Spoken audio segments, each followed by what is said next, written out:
Welcome, mere mortals, to the podcast for those striving for excellence through life's lessons. And boy, do I have some lessons for you today. I recently had a chat with Jacques Massie from the Couple A Lattes podcast. We'd recently had some conversations with Jacques, and one of the things that really intrigued me about him was he had organized a silent retreat for himself, which is something I personally am planning on doing. So I wanted to ask him a bunch of questions and get some good insights and value from him and his experience. So the conversation is split into roughly three parts: the practical, the beforehand, how he prepared for it, why would someone want to do a silent retreat; the subjective, what it actually felt like, what were some of the outcomes and insights that he had into himself while doing it; and then the learnings that he personally had. What did he take away from it? What would he potentially change, and how would he do it again, and does he plan to do it again? So there was a couple of little parts where we meandered down different ways, talking about consciousness and whatnot, which was a good fun, a good way of breaking up the conversation as well as a little bit at the end about some personal questions that I asked him. All in all, it was a great convo. I really enjoyed it, and I now bring to you Jacques Massie. Welcome, ladies and gentlemen, to another Mere Mortals conversation. Today I have Jacques with me from Couple A Lattes. How you going, man? Yeah, bro, I'm doing good. Like we were talking about just before, it's very refreshing to be on the other end and not have to do any prep. Exactly. Well, hopefully you'll see the prep work I've put into this. As always, though, we start off with a mere mortal moment. So do you have a reflection or introspection from the past week to share with us? Yeah, I think I do. I kind of thought about this over the week, and in fact, the past 2 weeks have been very hectic, but filled with huge opportunities. And probably my biggest mere mortal moment is a pretty simple one: is if you don't sleep enough, you burn out. And I found that this week, just because of the sheer volume of things that I had on, and because Melbourne's basically gone from 0 to 100 real quick, sorry to quote Drake, I just didn't get time to sleep. So my mere mortal moment was realizing that as a human being, I need sleep. Yeah, for sure, man. Yeah, I'm pretty strict in terms of sleep for me. Like if I don't get 7 hours, I'll have a serious look at myself and go, okay, what led up to you not having 7 hours? What could you have done better to change that? And yeah, I mean, things do come up every now and then, but if it's a perennial thing, yeah, gotta really watch out for those. You did right, bro. Like there is weeks I know for sure that'll come in the future where I don't get the amount of sleep that I need to operate and function at 100%. But yeah, you did right. If you're not asking yourself the questions like, okay, like what do I need to do to actually get enough sleep? What do I need to do to properly look after myself? And you're just continuing that cycle. It's you're doomed to fail, I think. Yeah, exactly. So I've mentioned it in the intro, but you are the host of Couple A Lattes podcast, and we connected before. Juan and I appeared on yours for 2 separate episodes, and I think one of the things that I can't remember exactly how the connection happened to begin with, but I definitely remember coming across your episode of you doing a silent retreat and your learnings from that. And that was one of the things that really just clicked for me and going like, oh, this is interesting. I want to know more about this.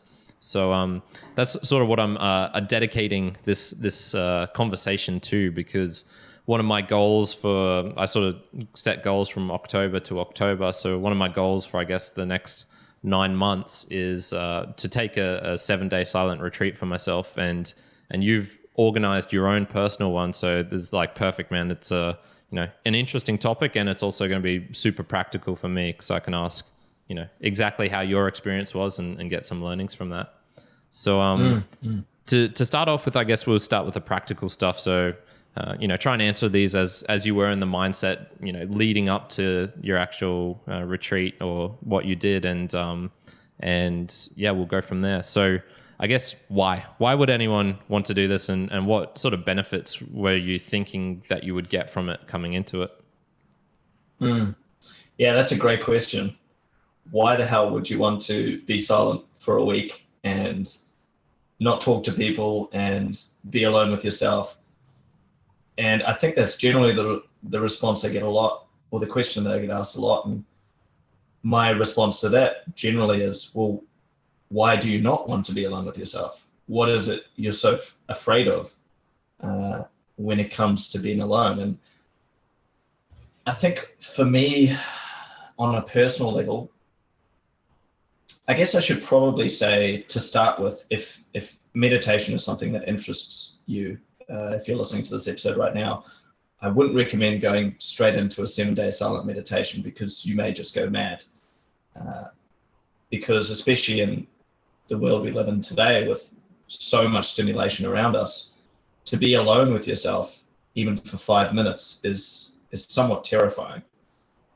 So I guess to put like a little bit of perspective on my silent meditation, my week long, is, I've been meditating for many years now. So I've been practicing meditation and, more broadly, being alone with myself and getting comfortable with myself. And that came from a place of deep suffering. And that's not to say that everyone needs to go through a deep suffering to I guess, trigger this need to understand self and to be alone with self more. But for me, it was. So I had a big lead up to this. And I guess the why for me was just progress. I knew that I could be alone with myself for 5, 10, 15, 20, 30, even an hour. But I wanted to see what would happen if I pushed the envelope a little bit further and actually really gave myself time to just be with me. I guess that's my why. And the why also stems from that follow-up question that I tend to ask people, which is, what is it you're so afraid of? Why does a week by yourself in total silence with only you trigger that reaction to ask why?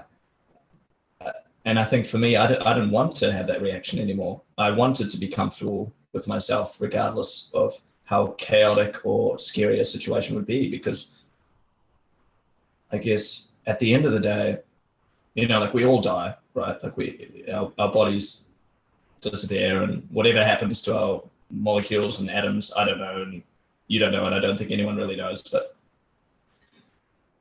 when we get to that point in our life, it's chaotic, regardless of what we think, regardless of what movies might portray as, a peaceful death and an easing death. And coming to terms with that chaos and being at peace, even in the most chaotic of situations. Like, my silent meditation, for example, was in a city, and I was living with my brother, and there was cars and traffic and people trying to talk to me, and me being like, it was chaotic, but finding peace in that chaos, I think is very important, because I think when you come to death, or you come to the end of this existence as we perceive it, it's terrifying, it's chaotic, it's crazy. And for me, it's really important to be at peace, even in that most chaotic of time. So that's why, I think. Does that answer your question? Yeah, for sure. And I guess you're imagining it as well. Like, what did you think that you would potentially get out of doing a silent retreat like this? To be completely honest with you, I tried to avoid expectation going into it. The only thing I wanted was to see what would happen if I was with myself for such a period of time. So I didn't really have any sort of expectations. I just knew that at that point in my life, we were in this big lockdown. The universe was basically giving me these signs, like, you've wanted to do this. This is a great opportunity, so you should do it. So I did it. So I didn't really have any sort of expectation, but yeah, I guess what came out of it was exactly what I needed at the time. Yeah. That's sort of similar to my reasoning in the essence, which is, maybe it's, I want to test myself a little bit. Maybe I will have an insight or two, or an experience which might be, subjectively very pleasing, or even the opposite, might be a little bit harrowing. But yeah, it's not like you're applying that human rule, which is always, put in X, get out Y. This is why I'm doing this, because I'm going to get this XXX benefit. It's going to have these costs to it. It's a little bit of a different equation, this one. I think yeah, you can't really come into it and say exactly what it is that you're expecting to get out of it, because it will be probably so different for everyone as well. Exactly that. And I think the thing about expectation, right? Expectation essentially it breeds anxiety, and then if expectations aren't met, it results in some sort of depression, right? Because essentially when you're expecting something, you're living in a future that hasn't yet happened. And if that expectation isn't met, you're stuck in a past that has already been. So the whole idea of this was not to be in a state of anxiety or a state of depression. It was simply to be in the exact moment that I was in each and every day. And that's not to say that during the silent meditation, I was in the exact moment at every single moment. It was moments where I was freaking out, for sure. But yeah, the idea of it wasn't to expect any result, because that would, I guess, take away from the whole purpose of it, the whole point of it, which was to just simply be. Yeah. You briefly mentioned just before the tipping point, I guess, which was, the coronavirus happened and you sort of had this opportunity where, oh shit, my schedule's cleared up. I'm already half doing it involuntarily. I might as well go the full route. So I guess how long had the idea been fermenting in your mind before you actually, that decision point was reached where, yeah, I'm going to do this now?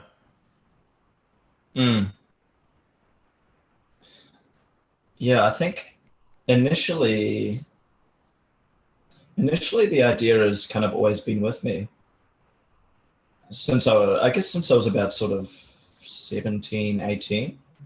I had a very, my years between 16 and sort of 21 were probably the most similar in terms of state of mind to where I am now, because I was so in nature. I was an outdoor guide. I was camping away for, I literally did multiple silent meditations when I think about it, because I'd be camping by myself for sometimes weeks at a time, just around trees and bush and river, and I guess what we evolved to be around for 200,000 plus years as hunter-gatherers. So I guess the idea has always kind of been there.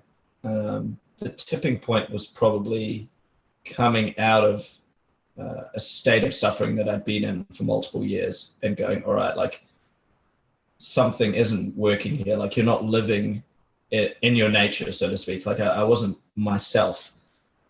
So I guess that tipping point would have probably been a few years ago, yeah, when I was coming out of this kind of deep state of suffering and just in this kind of victim mentality and living in the future and dwelling on the past. And I was like, I need to start thinking about a better solution, because I've got plenty more years to go and I don't really want to feel like this all the time. Yeah. Yeah. And so would you say, in that sort of intervening period after 21, then that you sort of, I don't know, lost your way in essence in the sense that it sounded like you were, doing these sorts of things anyway, but maybe you got caught up in the, I don't know, hustle and bustle of life, of a job, of, girlfriends and friends and parties and all that sort of stuff. Was, I don't know, does that experience resonate with you?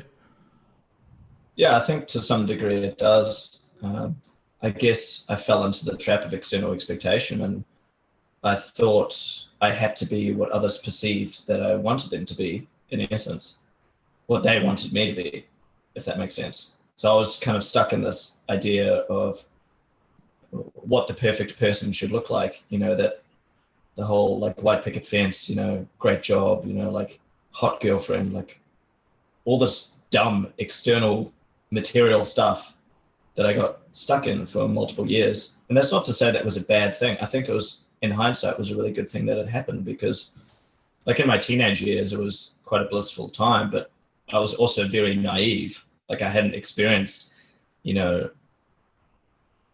guess, the darkness or the suffering that kind of makes up the world, as well as, the good times and the light and the beauty and the love, essentially.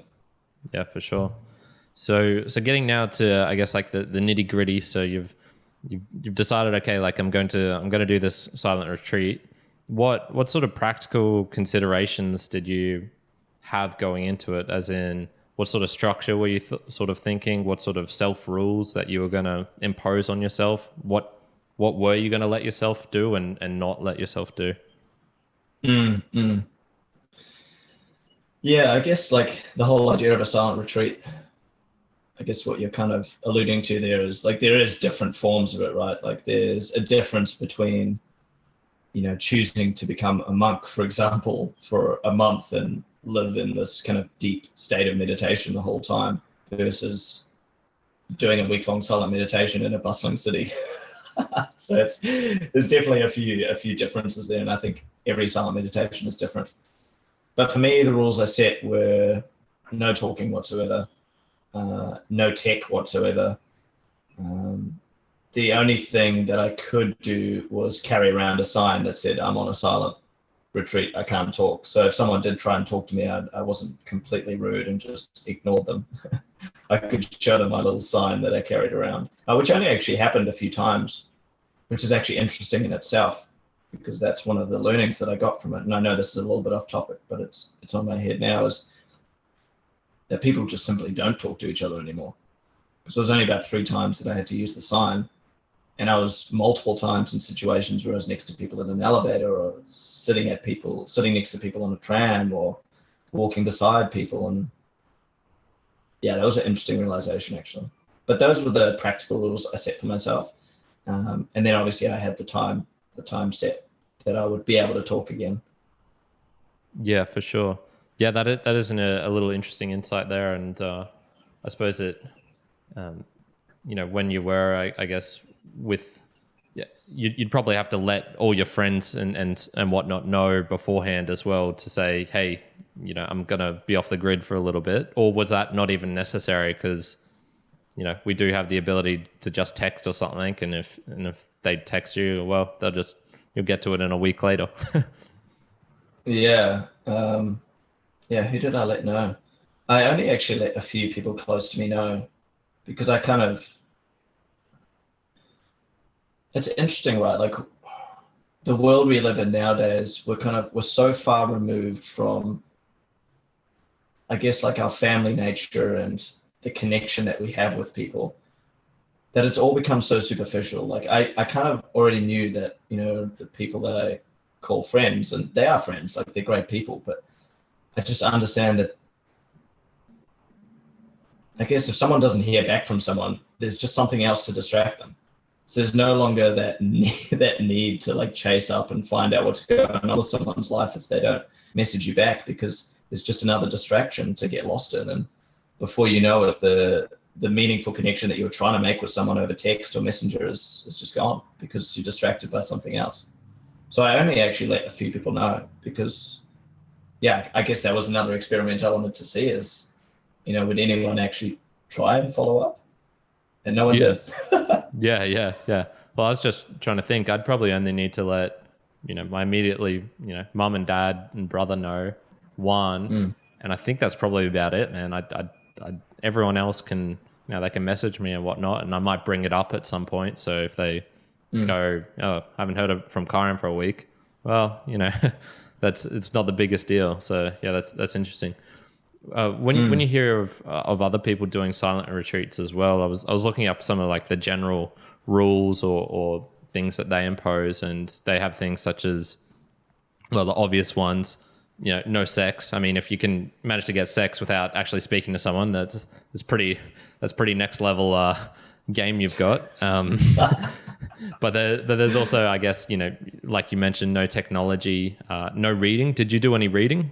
Did you let yourself read books? Yeah, I let myself read a couple of times, and I also journaled a lot. I spent 90% of my time journaling. So I guess for some people that might be not cheating, but it was, yeah, I think if I did it again, I would really want to experience like none of that stimulus whatsoever. The journaling was good because it was the first time doing it, and I was able to really channel my thoughts into words. And the little bit of reading was also good for my sanity. But I think the next time I do it, I'd like to take it a step further and literally just have nothing but walking and sitting and sleeping. Yeah.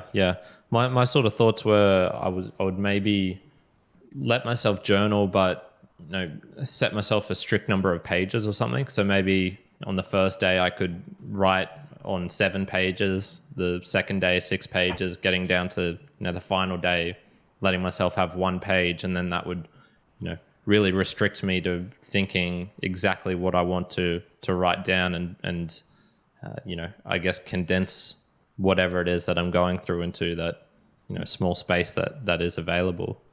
How about like meditation and setting a structure to your days, for example? Did you say, I'm going to be doing this in the morning, I'll be writing in the morning for this amount of time or whatnot, and then, maybe I'll do some exercise or some walking afterwards?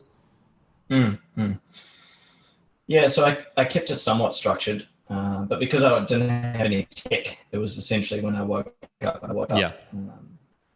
But what I did do is the moment I woke up, I would meditate, and then that would be followed by a bit of journaling, walking, meditating, journaling, walking, meditating. That was literally it. Apart from eating and drinking some water, that was basically my day. Was kind of cycling through walking and meditating, essentially. Yeah. And that's the other thing. There's so many ways to do it as well. Like you mentioned, you can go to a cave and be full no contact, but even most of the silent retreats I've heard of, they still have opportunities where you speak to the guru or something for 10 or 15 minutes a day. And I always thought, man, that's cheating. You're speaking to someone, you're breaking the silence. So even the silent retreats, the real sort of strict ones you hear about, they do have a little bit of bending of what you think would actually constitute living in silence versus not living in silence and whatnot. I think as well, like, I guess for anyone listening to this who's thinking this might be something for them, is you've got to kind of get away from the idea of a silent meditation. I mean, what is it you actually want to achieve with this? Like, what's the outcome you actually want to get? Is it to say to your friends that I did a silent meditation and all I did was eat and drink and not talk whatsoever? In which case, who are you doing it for? Are you doing it for yourself, or are you doing it for someone else? There needs to be some sort of like clarity and I guess idea of why, like, what's your why? Like, why are you actually doing this? And if it's not for deeper reasons, and I think for, I guess, your own kind of form of enlightenment or getting yourself closer to a point of not being in this kind of state of suffering all the time, then I don't think you really have a good enough reason to be doing it. Because at the end of the day, this is a personal thing, right? It's a personal choice. And if you're constantly doing things for other people, it doesn't matter if you can do a week of silence and prove to your friends that you did a week of silence. You're still not living for yourself. You're still living for someone else in that situation. So I don't think like the rules around it really matter. I think it's the more important question to ask yourself is like, why? Like, why am I doing this? Like, what is the whole point of this? And maybe you don't need to do a silent meditation. Maybe all you need to do is actually be able to look at yourself in the mirror directly in your eyes and say, I love the person you are. I'm doing exactly what it is I want. Maybe you don't need a week of silence to figure that out. You know what I mean?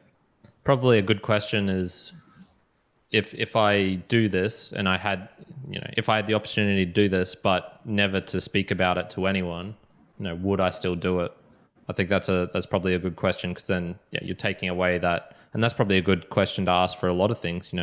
If I could climb Mount Everest but never tell anyone about it, would I actually do it? And I think that would solve a lot of the issues that you would have with regards to doing things that you maybe think are for yourself, but actually no, it is for the associated glory or the financial rewards from doing it, or all the myriad of things that come from that.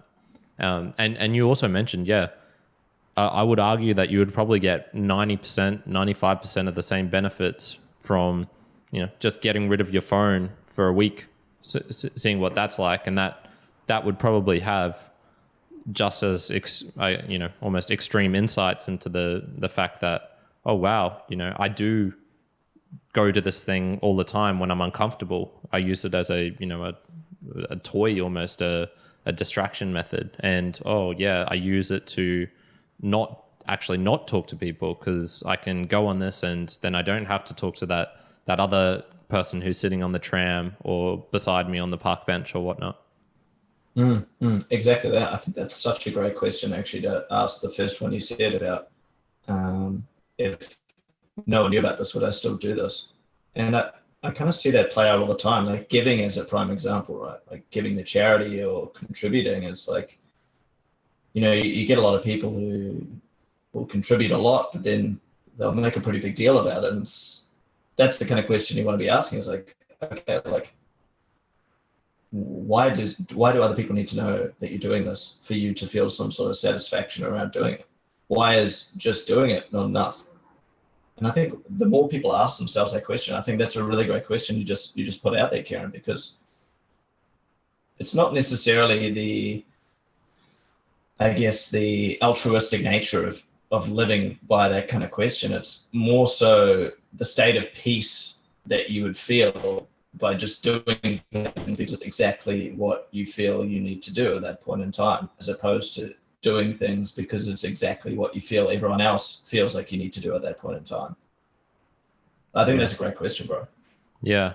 I mean, there's definitely arguments to be had about is it possible to even be truly altruistic, and there are actual benefits to someone doing it. If Donald Trump started giving $1 billion out to a charity, and it was only because he was wanting the praise and whatnot of everyone, well, he's still giving $1 billion to charity. That's probably a good thing for the world overall. So it's not necessarily that those things that you do in life, which do have ulterior motives, it's not necessarily that they're bad in themselves. But I suppose, it's a good question to ask if you're discontented with where you are, or not feeling that what you're doing is right, or there's some questions about it. That's probably a good question to ask. Yeah, I think that's a pretty important point to clarify there. Like, it's not bad to do things for the satisfaction you get that people see that you're doing something great. But like you say, like, if there's something going on in your life that you feel is missing, then I think it becomes a really important question to ask, because it becomes quite personal to yourself. Yeah, definitely. So, all right, let's switch a little bit into the actual experience of when you were in the moment and what it felt like. So, I guess, can you just give like a general run through of the days? Did the days blend or merge, or were they very separate entities? How did you feel, I guess, going through the whole experience? How did I feel going through the experience? Yeah, it was. Yeah, I mean, there was definitely moments of terror, especially. Okay, I guess it's structured a little bit better. Day one was half of day one anyway. Was pretty easy because I was like, oh, I got this. Like I've done longer meditations before. This is fine. And then halfway through day one, and basically the entirety of day two and day three was absolutely terrifying. Because I realized that I really was truly alone, and that's when all the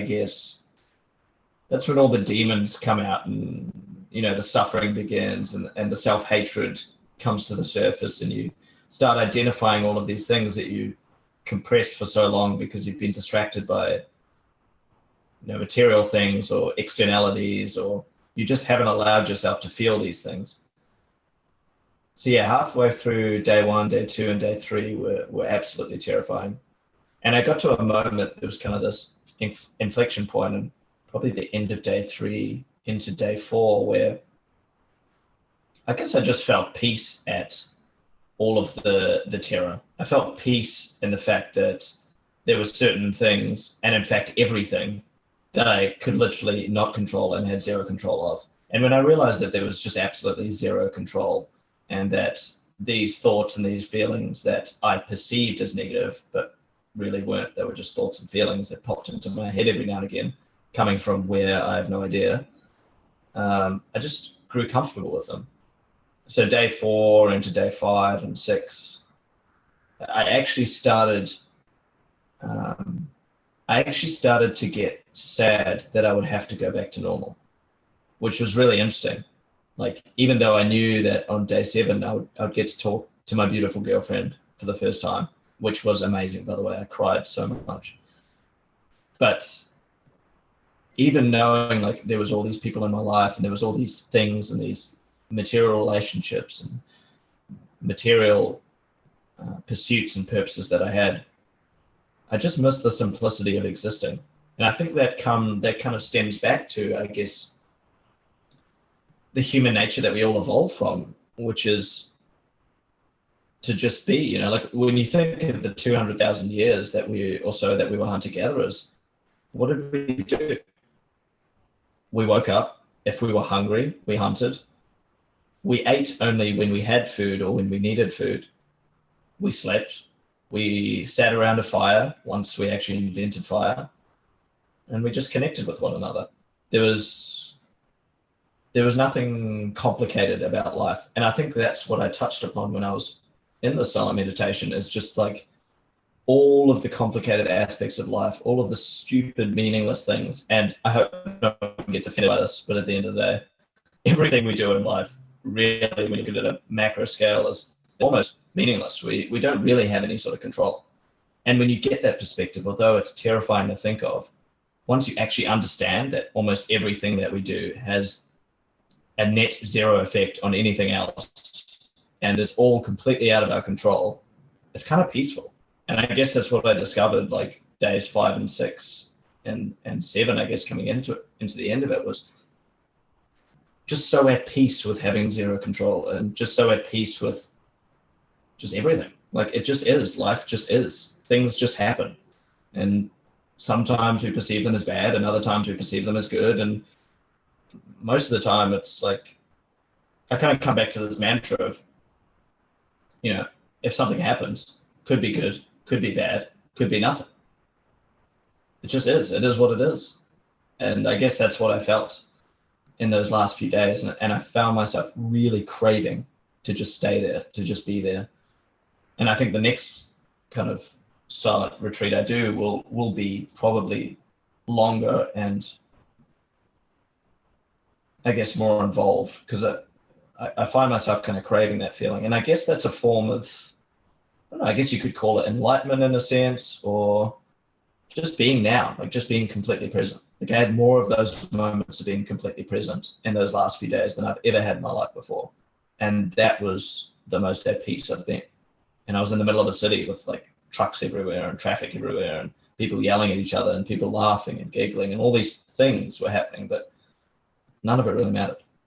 Yeah, for sure. That living in the present moment can be a very almost addicting in a way, which is because it is almost so novel. So something that at least in the West, and you know, it's probably true for most people in the world, that you just don't get those real moments where you are lost in something. And when you do, for example, when you're playing a sport and you're not even thinking about it, you know, you're maybe not realizing it's happening in the moment as well. So it's nice to be able to, I guess, be consciously aware of that while it's happening as well, which is intriguing.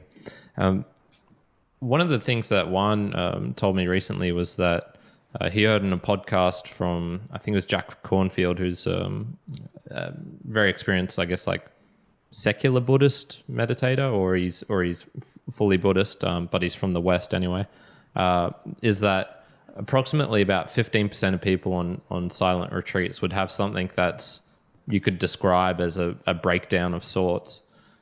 What do you think it is that about being on your own that would induce people to have those, you know, extreme reactions?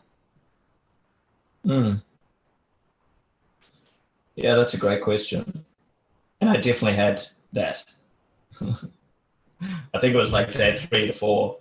I was completely overwhelmed by sadness, and then by joy, and then by almost every emotion all at once. It wasn't all at once, obviously, because I think they just flooded in all so quickly, and I was just completely in tears. And then I was dancing and screaming and pulling my clothes off. It was quite trippy, actually. I felt like I was on a mushroom trip. But yeah, I guess I probably, why do people kind of break down like that? what's the best way to explain this? I guess the easiest way to kind of explain it is, it's like I was talking about earlier on, and that I guess to compress it even more is we live in the state of needing to be retentive almost, to remember things and to, it's kind of attention versus retention, right? Like we either live in the state where we're like retaining things from the past, or, we're, retaining or expecting things from the future. And all of these kind of things that we do to live in the past and to live in the future is all because we're so afraid to just like experience now and to be with self in that very moment. And once you're able to kind of convince yourself to be attentive instead of retentive, it's like opening a box of emotions, I guess, for the first time and watching them just all explode in your face. Of course, it's going to be overwhelming. It's like, I don't know if anyone listening to this has, done any sort of psychedelics before, or smoked weed even, or done mushrooms, or, any sort of psychedelics. It's the same kind of experience, because all you're doing is you're putting yourself in an altered state of mind, where instead of distracting yourself with the past or the future or some sort of externality, you're actually just like right there in your mind, and you're with yourself, like all of yourself. You're completely attentive, right? You're in the moment. And I guess that moment where you just completely break down and your emotions are just going all over the place like a bunch of fireworks popping out of your head is because you're all of a sudden pushed into that moment and you've never really experienced it before. So it's like, I guess another way to think of it is like the first time you go bungee jumping. I don't know if you've been bungee jumping before. Yeah, once before. Yep. Yeah, so like leading up to the moment is like, okay, like you're feeling this fear and you're feeling this anxiety, and like, but then when suddenly like you jump and there's literally the only thing you have is there in that moment, and you're like, oh my God, I'm falling at this ridiculous pace and I have no idea if this cord is going to catch me. Like, how do you feel? Terrified, excited, everything all at once, because you're literally there. Like your mind is like, oh my God, I need to be now because I'm potentially going to die. Right? It's that, it's that kind of feeling. You're essentially bungee jumping into your own mind for the first time. And it could be just it is so different. It is such a change from, and you mentioned some of those peak experience where, it would be so different. Being on mushrooms definitely is so different from your normal, I guess, reality, that it could have that same sort of effect where you'll ask yourself, oh, is this what reality actually is? And how can I live in the world in this reality? What if I get stuck like this?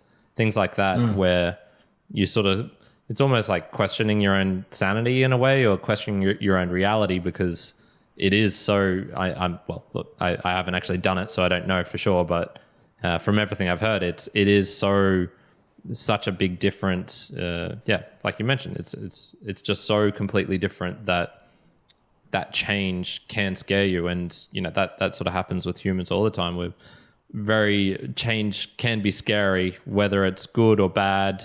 That little bit of uncertainty just does, it can have really tremendous impacts on your own psychology doing that. I guess the word for it is confronting. And it's like opening up blinds in the morning to sunlight when you've got a huge hangover. Bang, it just hits you in the face.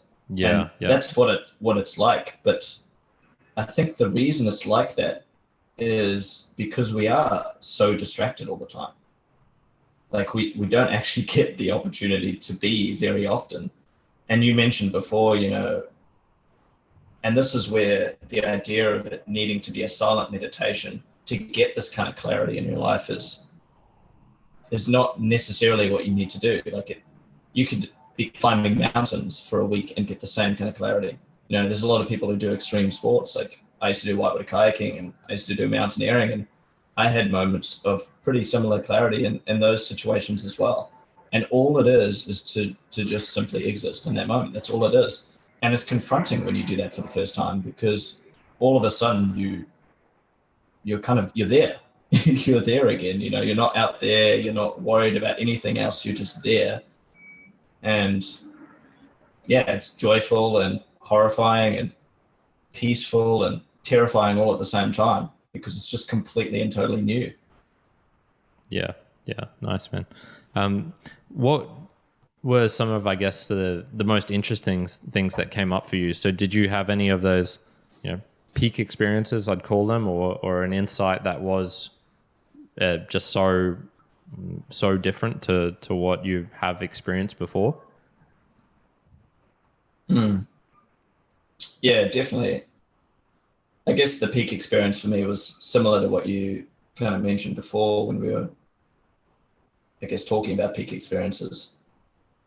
It was just a complete breakdown, I guess, in my own identity, really. It was like taking my clothes off for the first time and seeing myself naked, so to speak. It was really raw and really confronting.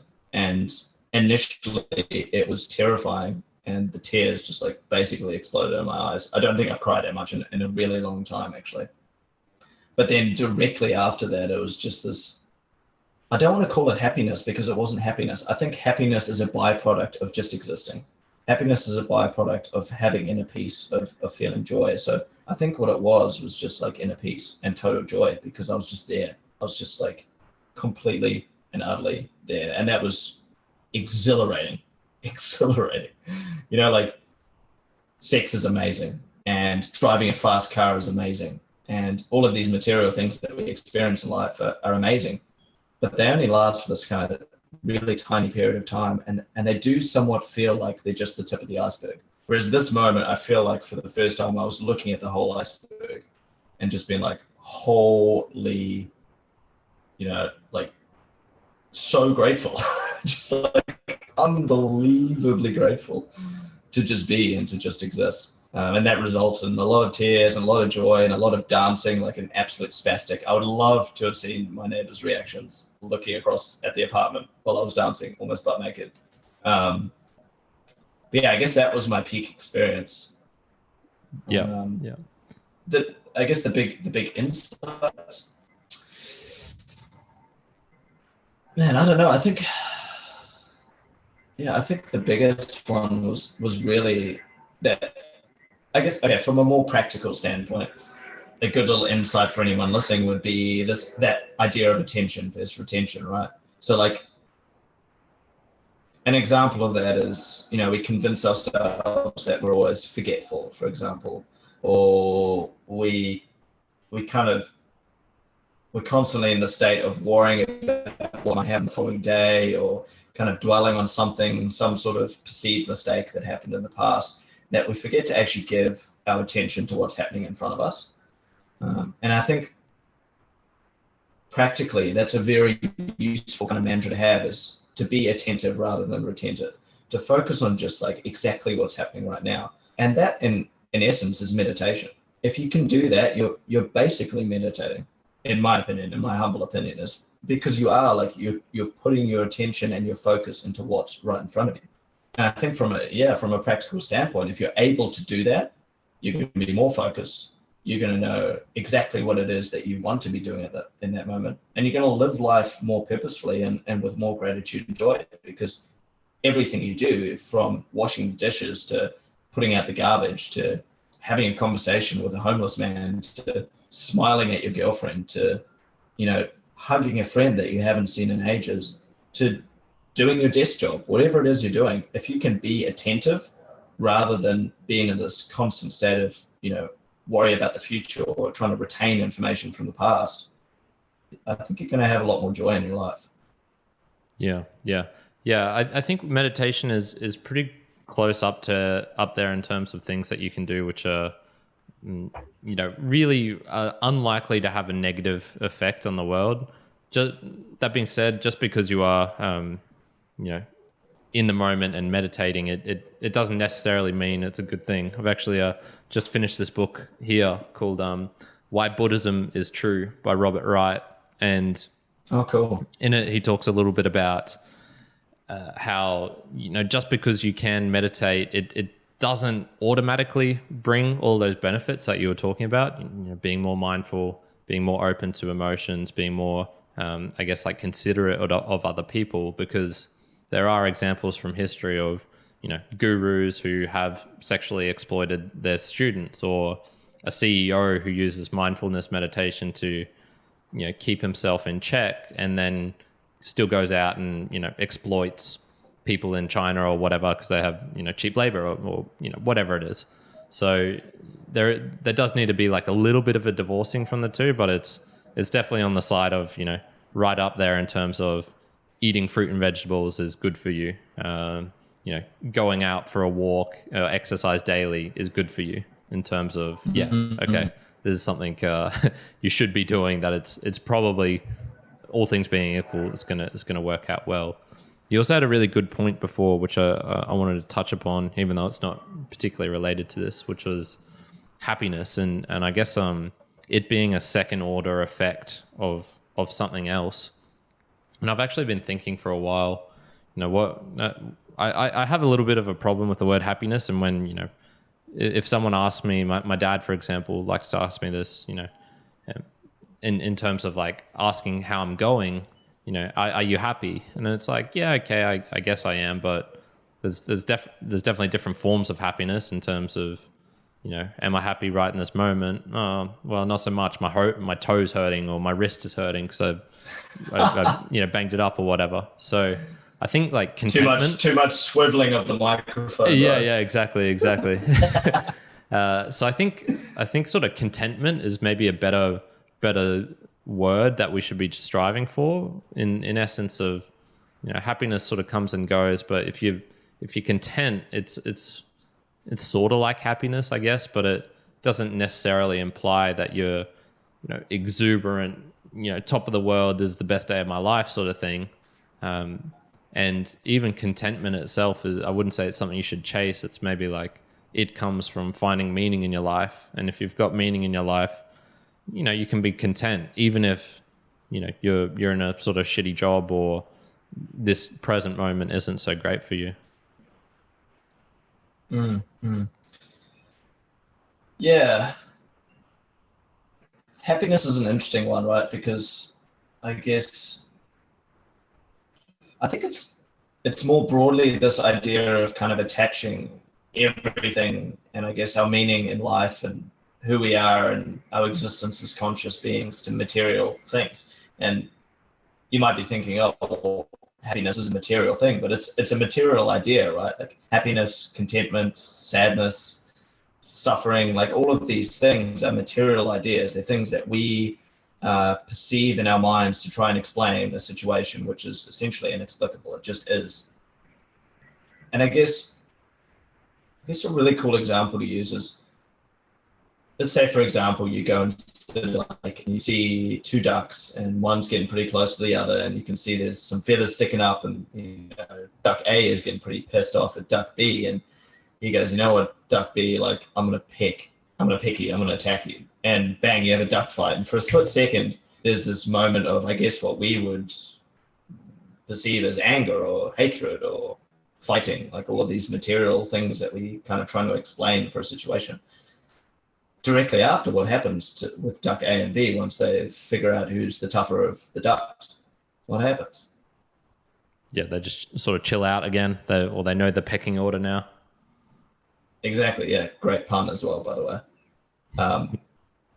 But yeah, they go opposite directions, right? And life just continues to exist as it is in that moment. There's no dwelling on, all right, duck A was like, man, I can't believe duck A said that to duck C about me. Like, I'm going to smash duck B later, and I'm going to talk absolute, horrendous things about duck B for the next few weeks. And I'm going to, like Twitter spam them, and like all of these things that people do because we attach to these material ideas. And happiness is the same situation. It's like, if we're constantly striving to be happy or content or whatever these kind of material ideas are that we kind of attribute to a state of being, then we're never actually able to be in that state of being, because we're constantly expecting happiness to be something when it's not really anything but just a result of being, I guess. Does that make sense? Yeah. And I think the duck example is when you see animals in nature, there isn't this need to be striving for anything or to be worrying about anything in the past. It's just kind of this existence. And that's not to say that we should all be more like animals, just kind of blob along and just exist. We're kind of burdened by, but also gifted by consciousness. So we do have this ability to create things and collaborate and create everything that's around us, which is, I guess, a great side effect of being conscious. But if it's inner peace that you're looking for and this kind of sense of joy and purpose, you're not going to find it in striving constantly for happiness. You're probably going to find it by just being in the exact moment you're in, giving it all of your attention at that moment in time. Does that make sense? Yeah. The only thing I would have changed a little bit differently with what you were saying is maybe not calling it, emotions and happiness as material things, but I guess constructs, because that, material things for me, indicates like something physical, something I can really hold. Whereas they're a bit more abstract because they are, just things in your head. And he one of the other things he talks about in the book is, just a little funny story of how he was on this meditation retreat and he comes across this weed that he always was fighting back in his gardens and homes. And, it just had all this essences of badness instilled in it. That's a weed. It's a bad thing. It kills all the other plants in the garden. But when he just sort of was able to step back, objectively look at it, he went, wow, this is actually a really beautiful plant. And then, the colors are really intense.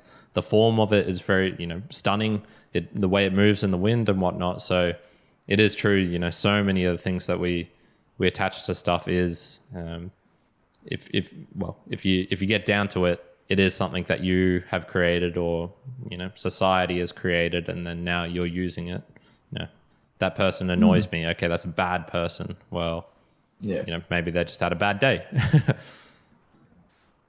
Yeah, I think that's kind of, that's, I guess, as well, like a side effect of being conscious is, creating these constructs, as you say, to explain what happens in our everyday existence. But I don't think that's necessarily a bad thing. But I guess what he's alluding to and talking about that weed as, still being a beautiful thing is we tend to have this kind of, I guess, idea that we need to hold on to things and we need to hold on to feelings and constructs and I guess relive them and attach our identity to them and, continue to worry about them or to feel anxiety over how they might make us feel in the future. And I think if to just exist and to not feel these emotions, I think is a really unrealistic expectation of life. I don't think we have enough years to achieve that. And I don't know if, certain yogis or Buddhist monks have achieved that. I can't speak for any of them. Maybe they have, maybe they haven't. But I think the main idea is to be able to detach from these feelings and these emotions and how they might make us feel in a split second or a moment. If you're able to just do that, like that one thing, to be like, all right, I feel angry. It is what it is. If you're able to detach from that need to hold on to such a feeling, you're going to do yourself wonders. Yeah. And the flexibility to be able to change position, or the flexibility to hold paradox in your mind, two different things at the same time. This thing could be good for me in the moment, but bad for me in the future. Well, which is it? Well, it's both. You gotta accept that. Getting back onto the meditation retreat, though, I wanted to, I suppose so you did that back in August, I believe. So it's been 5 months since then. Yeah, I suppose. Yeah. Damn, time's gone quick. Yeah. So I guess some learnings that you've really taken away, and there's, I guess, a mix of the subjective and practical. What's some, like, a takeaway that you've had from it and has maybe been implemented a change in your own life since doing the your retreat? How do I narrow this down? There's certain things that are really inexplicable and very much personal. personal that I can't really kind of explain in a context that'll make any sense to anyone but myself, which is, I guess, more this idea of a connection with everything, everyone, and the universe as a whole. And that's kind of a personal, I guess, enlightening moment that I had, was just this total connection with the universal consciousness. You know, like this idea that every single thing in the universe is connected in a way that we really just cannot even begin to comprehend. You know, like an example of that in a more, I guess, analytical sense is everything that we see is, I believe it's only 1.5% or 3% of what exists in terms of energy. So like all of the material things we see, you know, like buildings, your face, the map behind you, it's only a tiny fraction of what actually exists there in terms of energy and matter. You know, like what we see is just like such a tiny pinprick of everything that exists. And I guess a more kind of trippy spiritual level that a lot of people might not kind of understand and is very personal is to be more connected, even if it was like a fraction of a percent. I felt during that this deeper connection with everything that it is, and this idea of a much greater universal consciousness that kind of exists outside of our perceptions. I guess from a more practical sense, and maybe some things that people could take away from it in their own lives is, yeah, I mean, that idea of attention versus retention is a big one for me, like being completely focused in the moment and reminding myself to not get too caught up in being outside of that moment. And that's not to say like you can't have goals and you can't have dreams and aspirations. All of that stuff is great. But if you're constantly living in your dream, you're not actually doing the things now that'll get you to that dream. You know what I mean? So like having goals and dreams, if that's for you, then great. If you have an idea of where you want to be in 10 years, great. But don't live your now 10 years in the future, because then you'll never actually get to experience the now that you need to be in that now in 10 years, if that makes sense. A couple other things, I guess, that I got out of it is just really prioritizing what matters in life. And I think a lot of people only ever get to this point when they're confronted with the reality of death. And I think that's why, you know, a lot of people who go through, you know, a lot of people that I know and a lot of people or stories that I've heard of going through cancer scares or, you know, coming across like a near-death experience, it's at those kind of inflection points that people actually go, oh my God, what am I prioritizing my life? Why the hell do I post on Instagram 5 times a day? What am I actually doing that for? Like, why am I in this job that I hate because I'm being paid $200,000 a year? This makes no sense whatsoever, because I think in 10 years I'm going to be happy because I've got millions of dollars. Well, why are you chasing happiness? Like all of those kind of, that clarity, I guess you could narrow it down to. A lot of people only get that when they experience this closeness to death. And this is why I think, you know, like we're talking about meditation and it being a tool to, I guess, get to this kind of outcome and these ideas before you actually get confronted with death, which is ideal, right? Like you actually get to live instead of only knowing this when you're about to die. But I think this is why a lot of people in extreme cases, you know, mountaineers are a prime example. They're so confronted with death. And like I experienced this a couple of times with kayaking, you know, like I had a couple of moments where I nearly drowned, like I literally nearly died. Those moments when you're in those extreme moments and you're just so confronted by your own fragility, you actually start to prioritize what actually has meaning in your life. And you'll be completely surprised at how little meaning the things that you put up here have. And if, I guess, no one's watching the video, I'm putting my hand above my head. A lot of the things that you put down here, you know, like family, connection, having a loving relationship, waking up in the morning and seeing a sunrise, having a cold shower and feeling alive, eating a really delicious meal with a funny person, smiling at someone in an elevator, giving some homeless guy $5 for no other reason than to just give him $5. Those things that we put down here tend to be the things that actually should sit up top here, right? And all these things that we put way up top, like having a 6-figure salary, or you know, having sex every weekend with someone super attractive, or like getting absolutely smashed and doing a bunch of nose beers with the boys, all of that kind of stuff, you kind of realize like, well, actually that doesn't really have much meaning in my life. And if you're sitting there and you're thinking, well, actually, you know, I did a week-long silent meditation and realized that having nose beers with the boys is actually right up here, then great. It's all personal, right?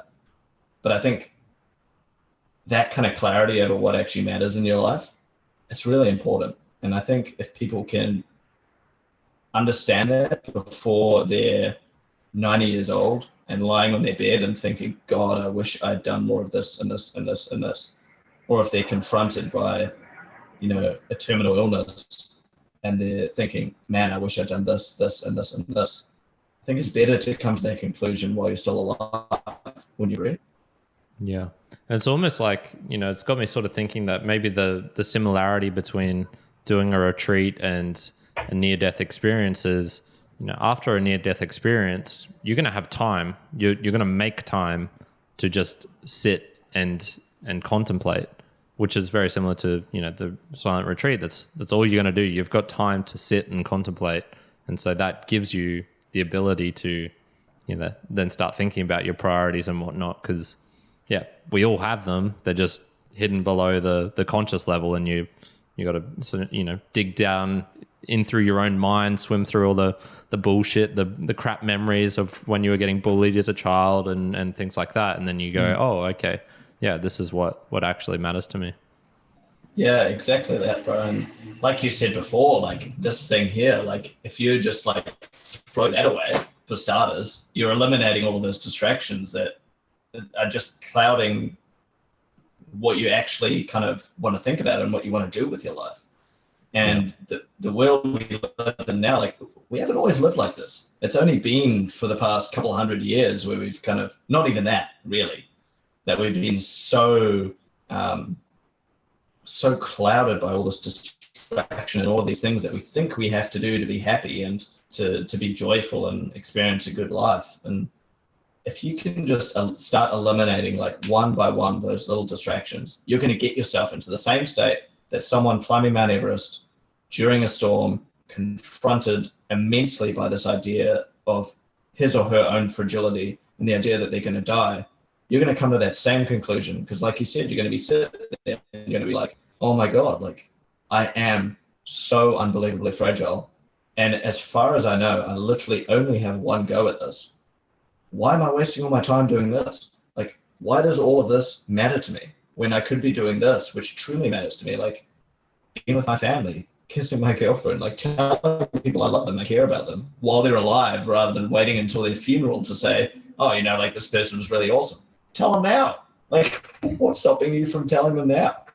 That you're worried that someone might get a weird reaction that you tell them you love them? Like, Karen, I love you. You're a great human being. That's not that bad, is it? Yeah. Why the hell can't we say that? You know? And I think the silent meditation, this kind of, like you say, you're forced to confront your own mind and the things that really matter to you, which is similar to what happens when you're in these extreme near-death situations. It gives you that clarity and that perspective, like what truly matters. Yeah, nice. The final question I wanted to ask with regards to this was, is there anything you would have done differently now that you have had the chance to look back at it?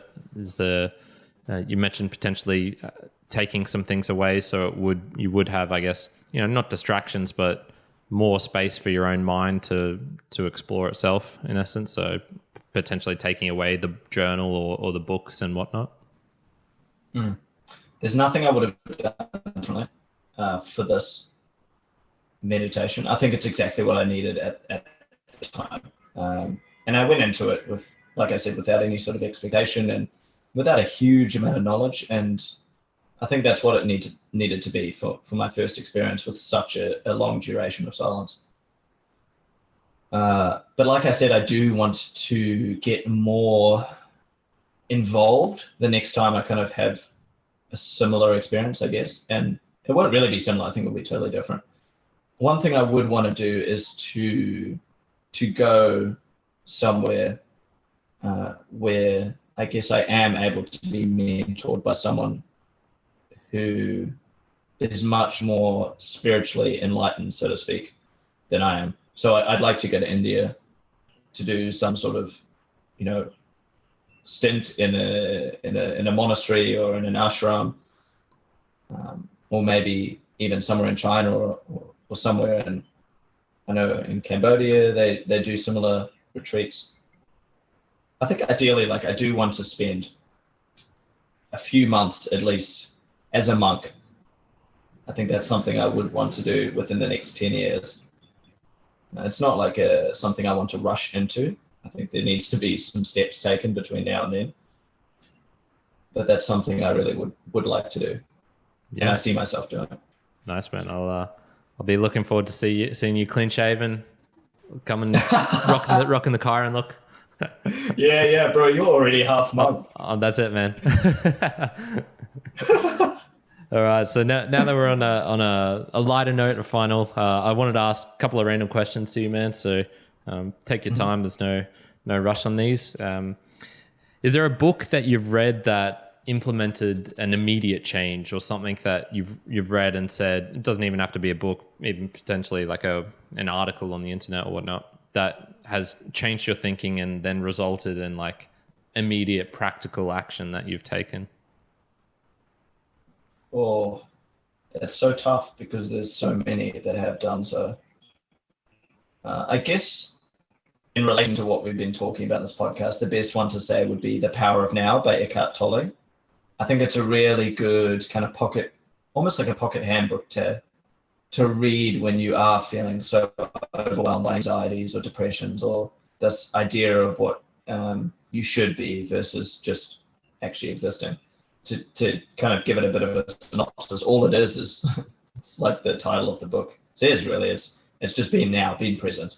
And the way he words it and the way he talks just puts it in such a practical, easy to understand way. And it's not to say it's easy to implement. It's definitely not. But it gives you the grounding to understand, how to be more present. Yeah, nice. Here's a fun one. I like asking this because I think it gets to two things. One, how much people have been impacted by the coronavirus, and then also it speaks a little bit about their connectedness with everyone else. So when do you think would be the next time where you won't consciously bring up in your own mind even the word coronavirus, or hear it mentioned to you from another source? How far in the future do you think that would be where you'd just go a full month without that? Without it being any sort of topic of offhand conversation? So it won't come up in conversation, won't be on the news, won't be something you'll associate with, that store closed down because of coronavirus. It'll just be, it just won't even enter into your consciousness. Yeah, that's a tough one, because we're not really at the end of the pandemic yet, as much as people kind of now expecting it to be the end because of all this news of vaccines, etc. We're getting there. We're definitely making progress. So it's hard to say when it will end, but I think once we return to normality, so once everyone's vaccinated and the virus is totally gone from the world, whenever that'll be, I think it'll be a matter of months, honestly. Because something new will come along. Yeah, exactly. Think about it this way. A couple of weeks ago, or a few weeks ago, the whole world was just engrossed by this idea of Trump being the villain in the world, and Biden being this super old superhero that was coming to rescue America. Or maybe it was the opposite reaction that people had, but nevertheless, people were just engrossed by Trump versus Biden, the US election. Which, at the end of the day, even though it's definitely something momentous in terms of the short-term to mid-term future of the world, it's really not going to affect many people in their day-to-day lives. But we were all so engrossed by it, right? Is anyone really talking about it now? Is anyone in your friend circles really talking about it now? And it's only been a matter of weeks. I don't think they're going to make movies about it. And it'll be like, Hollywood actors are like surviving pandemics and all that crazy stuff that we kind of create stories around. But I think it's going to be much sooner than people realize. Like, I honestly do, because our attention spans are so short now because we literally just have so many distractions. I think that will be one of the worst movies in existence if someone did make that. But who's going to be the main actors in that? Like, yeah. What do you mean? Is it going to be Tom Cruise and like? Yeah. It's an interesting one as well, because it depends on I asked this to a guy in America who lives in.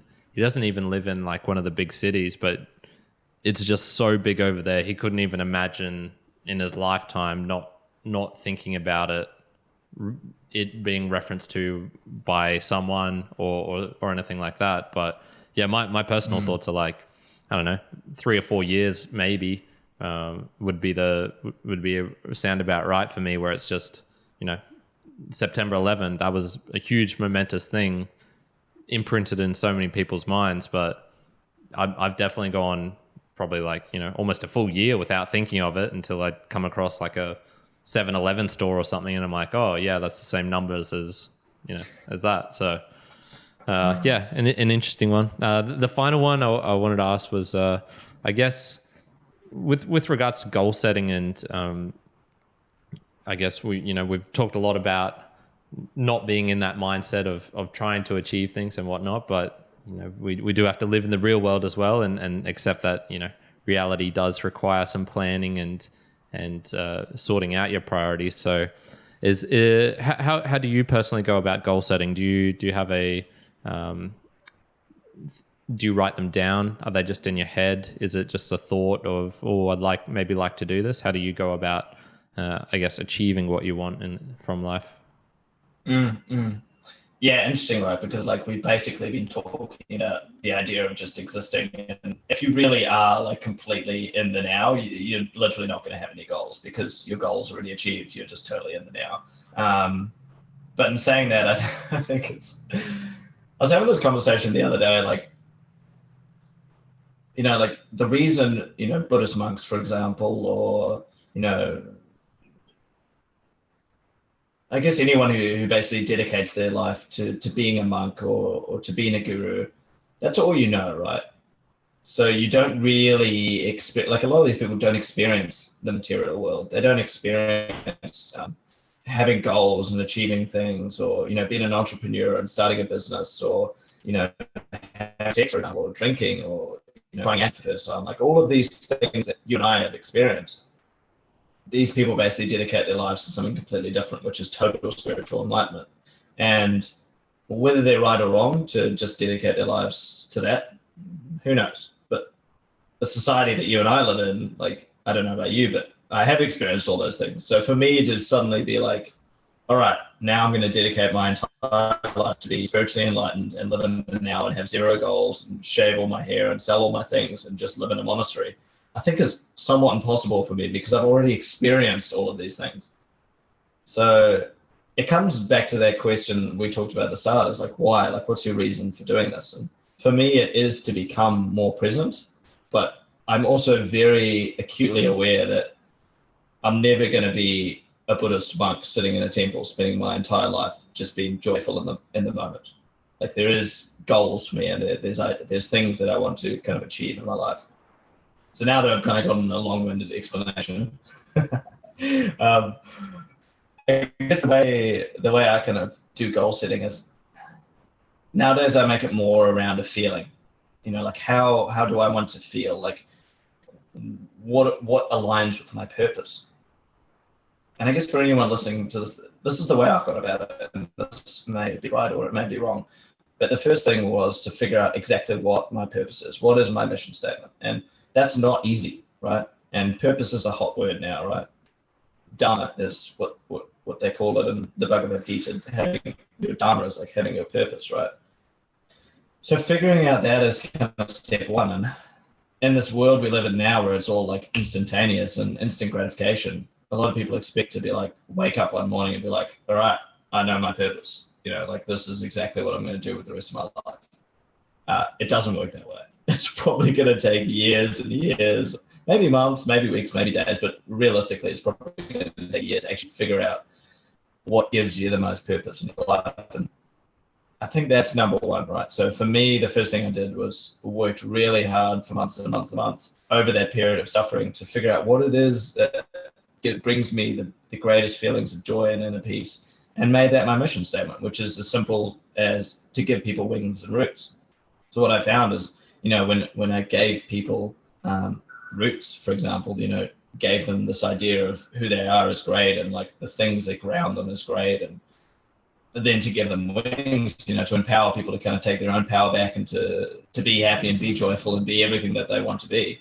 That just gave me so much ridiculous joy, and it just gives me an unbelievable, unlimited amount of energy, to the point where I kind of forget to sleep when I'm doing the things that I love, which kind of live to that mission statement. So that was step one for me. The next thing was to tie that in with principles. So I think of it like the mission statement is like the foundations of the building, right? You've got to kind of have a purpose. Otherwise, it's going to be really hard to create goals that you actually stick to. The next thing is principles. So I have a set of 18 principles now. And I might add to them, I might remove some as time goes on. But the important thing is I have these principles that tie these goals together. So that's kind of, you got your foundation, then you got your next block. And then from there, I kind of have, I guess my goals are like the markers that guide the building up, so to speak, or maybe the road markers that guide you down that road. And those goals are all things that align with, first of all, my principles, and then align with my mission statement. So, and then it goes a step further. I'm sorry if I'm taking ages to answer this question. No, that's great, man. I love it. Yeah. So then it kind of goes a step further, right? So like the long-term goals, which then kind of trickle down. What I do is I'll figure out, okay, how do I want to feel living by my purpose and living by my principles in, say, 20 years? What's the ultimate kind of sensation, the feeling? And then what I'll do is trickle down from there. Okay, to achieve that, I first need to do this, but to achieve that, I need to do this. To achieve that, I need to do this. And what you do then is you just completely break it down to the most basic level of what do I need to do tomorrow to be that?